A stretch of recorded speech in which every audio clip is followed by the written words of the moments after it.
Hello guys, আসসালামু আলাইকুম। সবাই কেমন আছেন? আশা করি সবাই ভালো আছেন।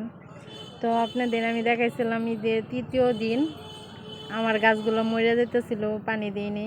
তো দেখেন গাছগুলো যেতে হয়ে গেছে, গাছগুলো পানি দেওয়ার পরে তাজা হয়ে গেছে। আর আমার চাল কুমড়া, জালি কুমড়া, চাল কুমড়া কে কোনটা বলে জানি না, আমি জাল কুমড়া বলি।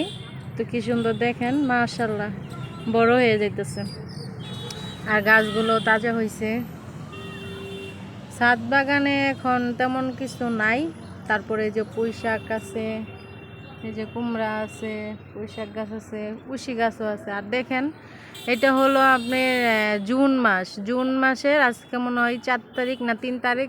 দেখেন উশি ধরতেছে। জুন মাসে কিন্তু গাছে উশি হয় না দেখছেন, এই উশি গাছের উশি ধরতেছে আর এগুলার ফুল আসে নাই। এগুলাই হলো আরেক জাত, এগুলো 6 মাস পরে ধরবে আর এগুলো এখনই ধরতেছে।